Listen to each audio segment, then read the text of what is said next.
Le signe véritable d'un chrétien qui est né de nouveau et qui a reçu le Saint-Esprit, c'est le fruit qu'il manifeste. La Bible nous dit, on le reconnaîtra à leurs fruits.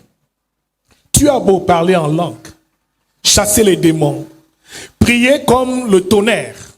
Si tu ne manifestes pas le caractère de Dieu, tu n'es malheureusement pas encore converti. Le véritable travail de l'Église et le travail que chaque enfant de Dieu doit faire durant sa marche sur terre et durant sa marche avec le Saint-Esprit, c'est de se rassurer qu'il ait bien et bien retrouvé la nature de Dieu dans sa vie. Cette nature nous parle de l'amour, de la paix, de la joie, de la bonté, de la bénignité, de la fidélité, de la tempérance, de la patience. Tout ce fruit de l'esprit est nécessaire. Parce que le diable peut copier toutes ces manifestations de puissance. Il peut prophétiser. Il peut même faire comme s'il parle en langue. Mais lorsqu'on regarde quelqu'un, c'est au fruit qu'on reconnaît et qu'on sait qu'il est réellement converti. Tu ne peux pas avoir reçu le Saint-Esprit et avoir de la haine dans ton cœur. Tu ne peux pas être né de nouveau et garder toujours en toi la colère, la méchanceté, l'impatience, l'infidélité. Mon frère, ce que Dieu regarde par-dessus tout, c'est ta nature. Depuis que tu es devenu enfant de Dieu, est-ce que cette nature, ce vieil homme ici, a été crucifié pour laisser vivre cette nouvelle nature en Jésus-Christ? Il est facile de chasser les démons. Esprit impur sort. Démon sort, mais il est difficile d'être délivré d'un mauvais caractère. Le véritable travail que nous avons, c'est d'être délivré de notre caractère. D'un caractère qui n'honore pas Dieu. Et c'est à ce niveau que le diable nous retient. Il a réclamé Simon, la vieille nature, mais il n'a pas réclamé Pierre. Pierre, c'est la nouvelle nature. Donc ici, le diable va tout faire, après que tu aies reçu ta délivrance spirituelle, de te retenir, de te tenir au caractère. Parce que ce sera aussi longtemps que ton caractère n'aura pas changé, ta vie n'avancera pas. Tu peux passer 10 ans à l'église, 15 ans, 20 ans de foi dans la présence de Dieu et rien voir. Recevoir aucune bénédiction parce que simplement, la vie chrétienne n'est pas une religion. C'est une relation, mais encore plus, c'est une nouvelle culture, un nouveau mode de fonctionnement. Dis à quelqu'un, ton cœur doit changer. Tant que cet évangile ne touche pas ton cœur et t'amène à la transformation intérieure, cela ne servira à rien. Tu risques d'être ici pendant longtemps. À chaque fois que quelque chose de bien doit t'arriver, la colère te fait passer à côté de ta bénédiction. Au lieu de la colère, produit du fruit qu'on appelle la tempérance, la maîtrise de soi. Alors, généralement, à chaque fois donc qu'une bénédiction arrive, le diable utilise une personne pour te faire sortir hors et tu perdras toujours tes bénédictions. Mon frère, le fruit est la chose qu'on doit rechercher plus que toute autre chose. Et très rares sont les chrétiens qui ont la patience. Très rares sont les chrétiens qui ont la paix, la véritable paix. Pas la paix du monde, mais la paix de l'esprit. Mon frère, tu peux ne pas avoir d'argent, mais ta paix ne change jamais. Très rares sont ceux qui ont le véritable amour. Et laissez-moi vous dire que l'amour est une nature. Ou tu as de l'amour, ou tu ne l'as pas. Mais bien aimé dans le Seigneur, l'amour du monde c'est une chose, mais l'amour de par l'esprit c'est tout autre chose. Vous avez vu dernièrement aussi que l'homme ne sait pas aimer. L'homme aime simplement ce que tu lui apportes. Mais que le véritable amour est une nature dont cet amour fait partie de ton ADN en tant qu'enfant de Dieu. Bien-aimé dans le Seigneur, l'amour va même plus loin. L'amour est une semence. L'amour est la nouvelle loi que Jésus est venu établir sur terre. Car il dit, je ne suis pas venu abolir la loi, mais je suis venu la accomplir. Et Romains 13, verset 10 nous dit, l'accomplissement de la loi, c'est l'amour. Bien-aimé dans le Seigneur, toute la loi a été résumée en une chose, l'amour. Le diable ne peut pas imiter l'amour. Il ne peut pas imiter la paix, parce qu'en lui, il n'y a aucune paix, il n'y a aucun amour, il n'y a aucune fidélité. Il est menteur depuis la nuit des temps. Donc ici, là, aussi longtemps que tu n'auras pas travaillé le caractère, retrouver ta nature divine, il y a un certain nombre de portes qui ne s'ouvriront jamais dans ta vie. Parce que Dieu ne bénit pas les hommes. Il bénit leur aptitude. Il bénit les qualités qu'ils reçoivent pour conserver la bénédiction qu'il leur donne. Si tu as de l'argent, sans avoir la sagesse, ça ne servira à rien. Donc demande à Dieu la sagesse.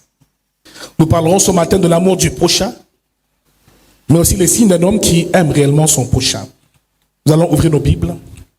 Matthieu chapitre 5, à partir du verset 22.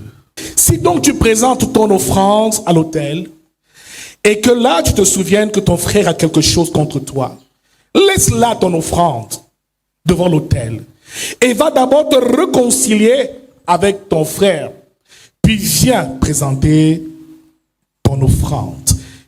La Bible nous parle ici de ce que Jésus décrit, une situation assez particulière d'un homme qui était sur le point de déposer son offrande, qui veut déposer son offrande, et le Seigneur lui dit, s'il se souvient que son frère ait peut-être été déçu de lui, ou alors si son frère lui reproche quelque chose, il lui demande de déposer son offrande d'abord et d'aller se réconcilier.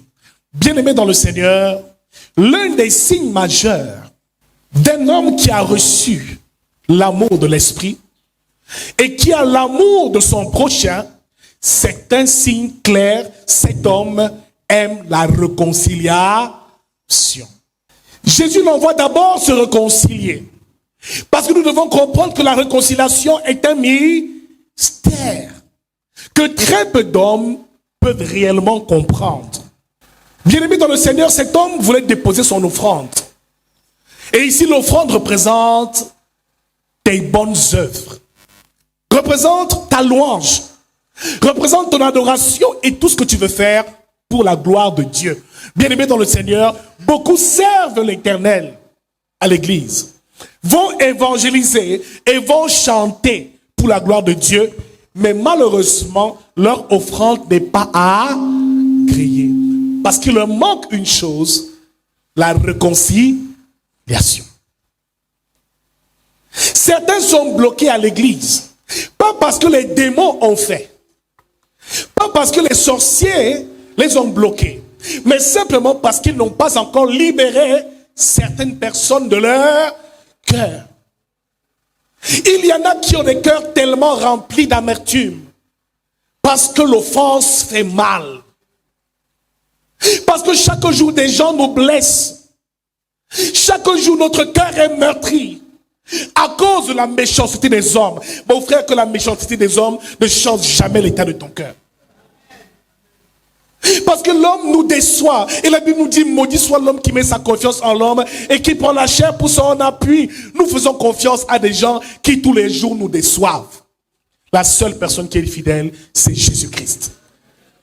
Même ton mari te décevra un jour. Ton enfant bien-aimé pourra te décevoir un jour, mais Jésus ne te décevra jamais. Bien-aimé dans le Seigneur, l'offense affecte notre cœur. Et la Bible dit, garde ton cœur plus que tout autre chose, car de lui viennent les sources de la vie.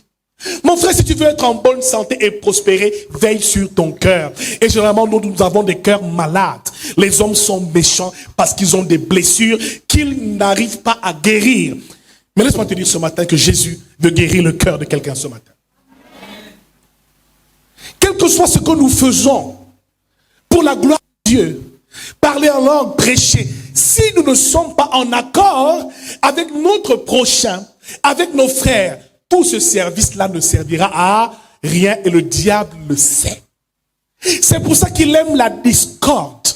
Il aime la division au sein des familles, au sein des nations, au sein des peuples et même souvent au sein de l'église. Certains n'adressent même pas la parole à leur frère en Christ. Et tu es surpris de passer des années là, rien n'avance. Bien-aimé dans le Seigneur, la chose qu'il faut le plus changer et sur laquelle il faut le plus veiller, c'est l'état de ton cœur. Dis à quelqu'un, comment est ton cœur? Nous recevons chaque jour des injures. Parfois, des gens nous calomnient à tort. Bien-aimés dans le Seigneur, ce sont ces mêmes hommes pour lesquels Jésus est venu mourir, qui ont dit crucifiez-le. Ils ont accepté de libérer un brigand à sa place. Mais qu'est-ce que Jésus a dit? Il dit, Père, pardonne-leur, car ils ne savent ce qu'ils font. Il faut atteindre un niveau où ton amour est raison des autres. Parce que malgré ce que ces hommes ont fait à Jésus, il est encore revenu auprès d'eux.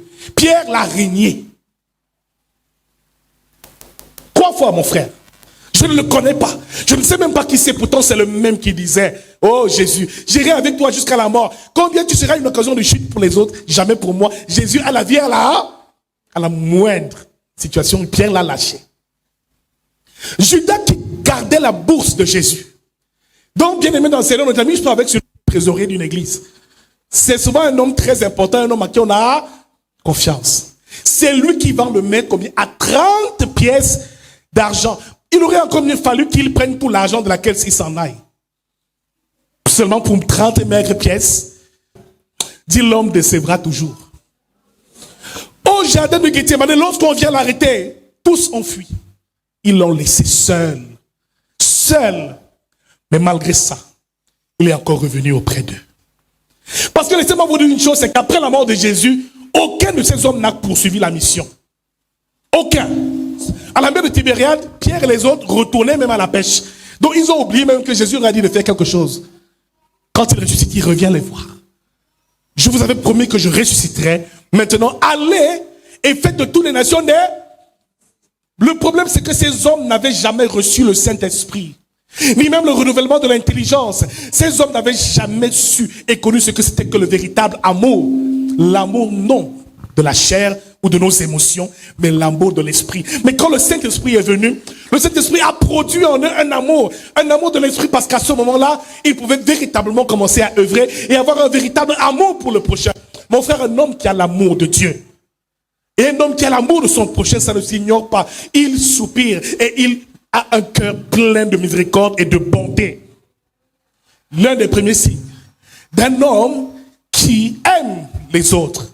Parce que la Bible nous le dit aussi dans Marc chapitre 12, au verset 30, que le second des commandements, c'est tu aimeras ton prochain comme toi-même.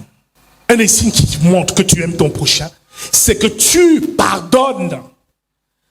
C'est que ton cœur se libère à chaque fois. Tu ne lis pas les hommes, au contraire, parce que tu reconnais la faiblesse des hommes. Tu as un cœur qui permanemment est plein de miséricorde et de pardon. Quel que soit ce qu'on t'a fait, mon frère, ma soeur, il faut pardonner. Cet homme t'a abandonné avec les enfants, il faut pardonner. Cette soeur t'a trahi et t'a quitté pour un autre homme, il faut... Parce que chaque fois que tu retiendras quelqu'un dans ton cœur, nous l'avons dit ici, tu le mettras dans une prison et toi-même tu seras dans la même prison. Mon frère, le signe d'abord c'est le pardon. Demande à quelqu'un, as-tu pardonné? Dis-lui, qui t'a offensé? Aussi longtemps que l'offense demeure, il y a un certain nombre de choses que tu ne recevras jamais et le diable le sait. À chaque fois que quelque chose de bon doit t'arriver, il rappellera à Dieu, regarde cet homme, il n'arrive pas à pardonner. Bloque sa bénédiction et empêche-le d'entrer dans son héritage. Mon frère, nos cœurs doivent être libres. Libres. Et nos cœurs doivent aimer comme Christ nous a aimés. Quand il dit, aime ton prochain comme toi-même, c'est pour les païens, les non-chrétiens. Ici, la mesure, c'est l'homme. Aime ton prochain comme toi-même. Ce qui veut dire que pour l'aimer, tu dois d'abord t'aimer toi-même. Aime ton prochain comme toi-même veut dire aussi que ne fais à l'autre que ce que tu aimerais aussi qu'on te fasse. À chaque fois que tu dois prendre une décision, mets-toi aussi à la place de... Mais Jésus va plus loin. Dans Jean chapitre 15, au verset 12, il dit, je vous donne un commandement. Aimez-vous les uns les autres, comme je vous ai aimé. Donc le chrétien doit avoir un niveau d'amour qui va au-delà même de ce que l'on puisse imaginer. Aimer au point de se sacrifier pour les autres. Dis avec moi, c'est très fort. Alors, bien-aimé dans le Seigneur, ce que Dieu demande à cet homme qui est sur l'autel, en train de vouloir déposer sa grosse enveloppe, et lui, c'est comment l'église a besoin de grosses enveloppes et des bonnes offrandes. Mais il dit non, ne te presse pas. Purifie d'abord ton cœur et va te réconcilier avec ton frère. Bien-aimé dans le Seigneur, pour qu'il puisse d'abord déposer son offrande et se réconcilier, il faut qu'il aime.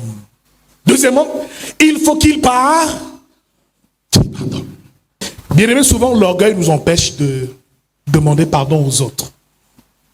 Dis avec moi, c'est difficile de demander pardon. C'est difficile de reconnaître ses fautes. C'est difficile. Mais c'est aussi difficile même de pardonner la faute à ton prochain parce que nous devenons comme des juges.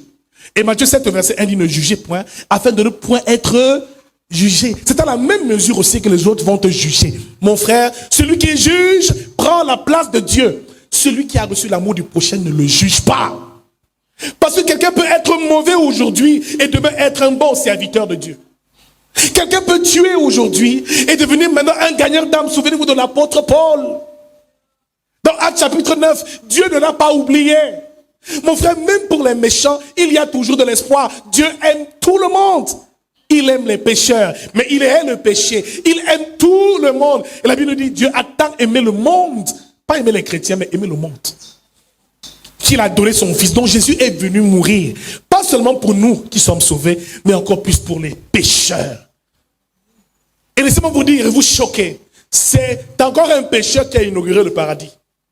C'est pas toi. C'est pas nous. Sur la croix, là, celui qui a dit, souviens-toi de moi quand tu viendras. C'est lui. Jésus a dit, ce soir même nous serons. Les Paul, Pierre, tous étaient là. Hein? Pierre était là. Mais c'est lui qui allait. Il a inauguré le royaume avec Jésus. Mon frère, ma soeur, ayons des cœurs pleins de miséricorde. Et souvent, apprenons à pardonner. Il a dit à Pierre, tu lui demandes, combien de fois, 7 fois devons-nous pardonner? Il dit non. 7 fois, 70 fois, pardonne à ton prochain en tout temps, en tout lieu. Un homme qui ne sait pas pardonner n'a pas encore l'amour de Dieu. Un homme qui juge les autres et qui leur rappelle toujours leur état de péché. Je sais ce que tu étais. Joue le rôle du diable parce que quand Dieu pardonne, il oublie. Quand Dieu pardonne, il efface. Quel que soit ce que tu as été, prostitué, agresseur, voleur, ce n'est plus le même homme qui est là. Tu es né de nouveau, à présent rempli du Saint-Esprit. Dieu t'a justifié et te glorifie au nom de Jésus. Ne laisse personne dire que tu es un pécheur. Celui qui est mort à la croix est mort pour toi. Et aujourd'hui, tu reçois sa nature au nom de Jésus. Dépose là ton offrande. Cesse de t'agiter dans tous les sens à vouloir servir Dieu. Quand il y a encore ton oncle qui t'en veut. Quand il y a ta sœur qui t'en veut. Quand il y a les membres de ta famille qui ont des griefs contre toi. Essaie d'abord de te réconcilier avec eux avant de poursuivre ton œuvre. C'est dur à faire. Hein? Ce n'est pas facile. Parfois les autres même vont avoir l'impression que c'est un signe de faiblesse lorsqu'on ira les voir. Mais bien aimé, le plus fort, c'est celui qui demande pardon le premier. Même si c'est toi qui as tort et c'est moi qui ai raison, je vais te voir et je vais me réconcilier. Jésus nous a réconciliés avec le Père. Mais ce n'est pas Jésus qui avait péché, c'est nous qui avions péché. De son trône, il est descendu. Il s'est humilié, se rendu obéissant jusqu'à la mort à la croix. Par amour pour nous, il a renoncé à sa gloire. Celui qui va se réconcilier et chercher la réconciliation accepte de s'abaisser et laisse Dieu l'élever. C'est pour ça qu'il est écrit que Dieu l'a souverainement élevé et lui a donné un nom qui est au-dessus de tout autre nom. Il n'y a pas d'élévation sans humiliation, mon frère. Alors, mon frère, cessons de servir Dieu ayant des personnes qui nous en veulent autour de nous. Cherche la réconciliation. Dis-le à quelqu'un, réconcilie-toi. Amen. Je sais qu'il y a peut-être des personnes que tu as offensées. Mais aussi des personnes qui ont été offensées par ton comportement. Bien-aimé, c'est ce qu'on appelle le principe de l'accord. Nous sommes membres du corps de Christ. Dieu ne peut nous bénir que lorsque nous sommes en accord. Dans une famille, lorsqu'il y a des accords, la famille commence à avoir des problèmes et le diable règne en grand maître. Aussi longtemps que la colère demeurait dans ton cœur. Il dit, et si que le soleil ne se couche pas sur ta colère. Ne donne donc pas accès au diable dès l'instant où tu dors avec les rancœurs, avec l'amertume. Ah, il m'a fait ceci, je suis en colère. Mon frère, si tu es marié, apprends à demander pardon avant de dormir avec ta femme. Toutes les grosses attaques spirituelles et sataniques découlent du fait qu'on dorme avec des cœurs qui n'ont pas été purifiés. purifier. C'est un accès que nous donnons à l'adversaire. Ma sœur, je sais que Dieu te réserve quelque chose. Mon frère, Dieu te réserve quelque chose. Mais pour y accéder, comprends qu'il y a des principes qu'il faut respecter. Mon frère, ma sœur, réconcilie-toi. Pourquoi devons-nous nous réconcilier avec notre prochain? C'est parce que Dieu lui-même nous a réconciliés avec lui-même. Amen. Au travers de Christ et de son sang. Deuxièmement, pourquoi devons-nous nous réconcilier? Parce que il nous a donné à nous les hommes et à tous les hommes le ministère de la réconciliation. Beaucoup ne le savent peut-être pas.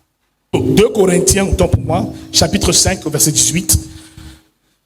Et il nous dit, et tout cela vient de Dieu qui nous a réconciliés avec lui-même par Christ et qui nous a donné le ministère de la réconciliation. Tout enfant de Dieu reçoit en héritage le ministère de la réconciliation. Pour que l'homme puisse de nouveau parler à Dieu, il devait d'abord être réconcilié avec son Créateur et avec Dieu. Bien-aimé dans le Seigneur, la réconciliation, c'est le fait de retrouver la paix, l'harmonie avec son prochain. De retrouver le dialogue. C'est cesser les hostilités. C'est apaiser son cœur par rapport à l'offense que nous avons reçue. C'est ça, se réconcilier. C'est donc aller avec l'humilité et en toute humilité, se rapprocher de son frère et trouver un moyen de retrouver la paix. Je ne sais pas qui t'a offensé. Mais le message du Seigneur ce matin, c'est de te dire, réconcilie-toi, parce que demain, il sera trop tard. Rétablis les liens d'amitié, de fraternité. Retrouve le dialogue avec tes frères et sœurs en Christ. Retrouve la véritable paix du cœur. Le premier à nous avoir réconciliés avec le Père, c'est Christ. En fait, le Père s'est réconcilié lui-même avec nous. C'est Christ. Et il nous donne, numéro 2, le ministère de la réconciliation. Alors ne sois pas de ceux qui aiment diviser les frères. Il y en a qui aiment bien diviser les autres. Colporter des ragots ici, faire le Congo ça à droite. Le tout, c'est de veiller à ce que les uns et les autres soient divisés. C'est une sœur vient te dire quelque chose sur une autre sœur et que cela n'a pas le but de glorifier le nom de Dieu, ne l'écoute pas. Et même si un frère est en tort, toi qui es spirituel, reprends-le avec un esprit de douceur et prie pour lui. Ne le juge pas. Tout le monde peut tomber, même les hommes les plus spirituels peuvent tomber. Soyons forts pour les faibles. Soutenons ceux qui ont perdu la foi. Mais nous, chrétiens, c'est différent. Ceux qui sont dans les bars sont tous des pécheurs. Ils iront en enfer, nous sommes saints. Jésus accueillait tout le monde. Il mangeait avec les prostituées. Si moi, tu me vois demain avec des prostituées, dis à quelqu'un, si demain tu vois ton pasteur avec les prostituées à l'hôtel de ville. Tu passes juste avec la voiture, tu m'aperçois dans le noir, à l'hôtel de ville, que j'ai la Bible ou pas, tu m'as vu. C'est grave. Les appels que tu vas passer, je suis sûr que la nuit, tu ne vas même pas. Tu vas annoncer ça à tous tes frères et sœurs en Christ. Vous savez où j'ai vu votre pasteur? Ce n'est plus ton pasteur. Ce n'est plus ton prophète, c'est votre pasteur. À l'hôtel de ville, même s'il allait évangéliser, tout de suite tu le juges et tu commences à te diffuser des mauvaises nouvelles. Ne sois pas une occasion de chute pour les autres. Même si ton pasteur dévie, mon frère, prie et jeûne. Je connais l'histoire d'une jeune sœur qui était dans une église. Et une église où il y avait la présence de Dieu. On prêchait la sanctification. On préparait les âmes pour le salut. Mais à un moment, le diable est entré. L'impudicité a commencé à régner à l'église. Le pasteur a commencé à forniquer, à commettre l'adultère avec les choristes. Il couchait avec la femme d'autres. C'était devenu Sodome et Gomorrhe. Bien aimé, si une chose comme ça t'arrive, tu fais quoi? Non, on ne va même plus voir mes pieds. Là-bas, toute une assemblée. Parfois, le culte terminait seulement avec la bagarre. Les pasteurs bagarraient pour les offrandes. Donc, le pasteur, pendant qu'il prêche, il fait des clins d'œil à certaines sœurs dans la salle qu'on se voit là où tu connais. Fallait voir les mini dans cette église. Toutes les sœurs en mini étaient d'abord devant. Pour les beaux yeux du pasteur. Dis-moi, si ça arrive ici, tu fais comment? Tu pars ou tu restes? Tu pars ou tu restes? Alors, c'est comme ça donc que les spirituels ont décidé de quitter l'église. Que non, ça là, il n'y a plus de Dieu ici. Ah, le pasteur n'a même plus d'onction. Maintenant, c'est le péché qui règne. Ils sont tous partis. Mais une sœur est restée. Cette sœur a vraiment aimé le Seigneur. Elle a dit, Seigneur, je suis venu dans cette église, ce n'est pas un homme qui m'a emmené. Mon frère, même si c'est ta sœur qui t'invite ici, sache que ce n'est pas elle qui t'a emmené, c'est le Saint-Esprit qui t'a conduit ici. Elle ne part que quand Dieu te demandera de partir. Beaucoup aiment venir à l'église et partir. Quand je pars, suis-moi, si on part dans la rébellion, non, ne joue pas le rôle du diable. Il est descendu avec le 1/3 des anges. Ici, même si tu m'as amené, mon frère, tant que Dieu ne me dit pas de partir, je reste et j'accomplis ma mission. Ce n'est pas l'église du pasteur, c'est l'église de Jésus-Christ. La sœur est restée à son poste. Elle a commencé à jeûner pour l'église. Seigneur, relève mon homme de Dieu. Cet homme, je l'ai connu quand il prêchait l'évangile. Je l'ai connu quand les âmes étaient guéries. Je l'ai connu et je l'ai vu œuvrer dans la puissance de Dieu. Seigneur, rétablis la vie de cet homme et de toute cette communauté. Elle a pris un temps de jeûne. Pendant 3 mois, elle n'a pas cessé de jeûner. Au bout du 3e mois, Dieu se révèle à elle et lui dit, à cause de tes prières, grâce à tes prières, je rétablis le ministère de cet homme. Je rétablis cette assemblée. Mais si tu pars, qui va prier pour moi et qui va me sauver? Pourquoi nous sommes comme ça? Où est parti l'amour? Où est parti l'amour? Où est parti l'amour? Finalement, tout est rentré dans l'ordre. Le pasteur a recommencé à vivre une vie de sainteté. L'ennemi s'est éloigné de l'église. Le ministère a repris de plus belle. Et c'était seulement parce qu'une sœur a aimé. Mon frère, ton amour peut rétablir tout ce qui était mort dans la vie d'une personne. Ton amour peut rétablir toute une église. Ton amour peut rétablir la vie d'une nation et d'un peuple. Aime ton prochain. Et prie pour lui. Ne le juge pas. Prie jusqu'à ce que Dieu se révèle à lui. Et sois patient et laisse la gloire de Dieu se manifester. Bien-aimé dans le Seigneur, un homme qui a l'amour de Christ cherche à se réconcilier. Il pardonne. Il libère son cœur de toutes sortes de rancunes, d'amertume, de méchanceté. Parce qu'il reconnaît que l'homme est pécheur. Elle t'a déçu, mais un jour, elle peut être une femme meilleure. Parfois, Dieu même a déjà pardonné à celui qui t'a fait du mal. Hein. Cette personne s'est repentie, mais ton cœur est toujours attaché. Il m'a fait souffrir, je ne peux pas pardonner. Bien-aimé dans le Seigneur, ce matin, Dieu nous fait aller à un autre niveau. Et il nous dit, dépose ton offrande au pied de l'autel. Dis avec moi, dépose ton offrande d'abord. Dépose ton offrande. Le plus fort est celui qui va chercher la paix. Le plus fort est celui qui va et qui s'approche de l'autre en toute humilité pour retrouver la paix. Bien-aimé, c'est facile d'être orgueilleux. Je ne te parle pas, tu ne me parles pas, je suis dans mon coin. C'est trop facile. Mais désirer la paix, c'est difficile. Hein? Pardonner, c'est difficile. Alors je ne sais pas ce matin qui tu as lié dans ton cœur. Regarde ton voisin, dis-lui, qui as-tu lié dans ton cœur? Si on ouvre le cœur de certaines personnes ici, c'est grave. Amen. Qui as-tu lié dans ton cœur? Pose la question à ton voisin, qui as-tu lié dans ton cœur? Qui t'a blessé? Amen. Bien-aimé dans le Seigneur, à cause des blessures, on peut faire beaucoup de mal.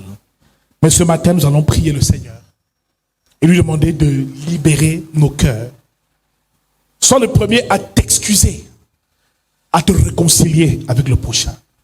Bien-aimé dans le Seigneur, si tu n'appliques pas ces clés de vie que le Seigneur Jésus-Christ nous transmet ce matin, tu risques d'avoir beaucoup de problèmes dans ton évolution, dans ta marche avec Dieu, parce que le nouveau commandement, c'est l'amour. C'est l'amour. Quelqu'un t'a offensé, mais tu vas quand même lui demander pardon. Chercher la paix avec lui. Tu vas quand même t'abaisser pour que la paix et la réconciliation se fassent. C'est une grande preuve d'amour, tu n'imagines pas. c'est que tu as atteint un grand niveau spirituel. Vous avez vu où Jésus est descendu? Bien, quelqu'un descend et humilie-toi aussi un peu. Retrouve la paix. Et je suis convaincu d'une chose, c'est que ta vie va radicalement changer au nom de Jésus.